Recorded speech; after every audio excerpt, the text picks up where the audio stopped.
Anyone? Yes. So they have been deliberating at these conferences in Paris.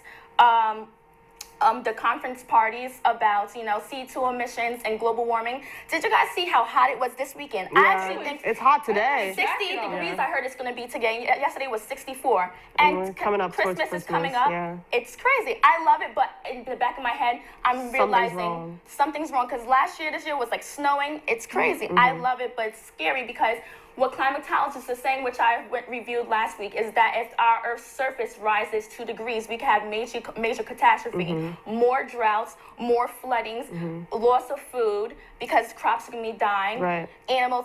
It's really upsetting and sad, and I feel like a lot of the things are just being generalized in these conferences. I hope there's going to be really a big impact because a lot of people in France are protesting, also saying, what are you actually going to do to change this? What are these big companies that are having huge carbon emissions going to do about, the effect of global warming? I see here one of the quotes was by Bill McKibben. This agreement won't save the planet, not even close.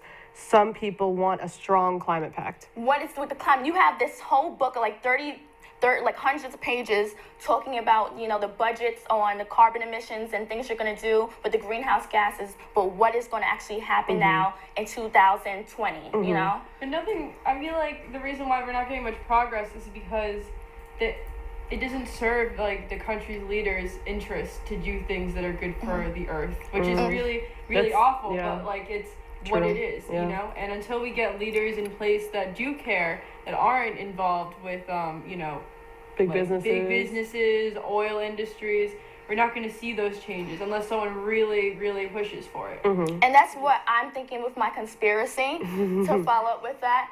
I feel like that is true, and inevitably we're kind of doomed because I don't think that's ever going to change. Money is money. Money is going to win. Okay, but money is a figment of our imagination. It was created. And money might not even be worth. Money's not worth anything. It's created out of air. Money's created out of air, and I feel like this world is going to have more catastrophes because nothing's going to change, and I feel like people know that. The elite know that, and all they're doing is preparing on that. When you hear about people putting money into moving to Mars or like creating structured houses for like big disasters and everything, I feel like the elite are preparing for a major catastrophe already, and they're going to tell us last minute, Yeah, it might be like how to prepare for that this. movie of Kingsman where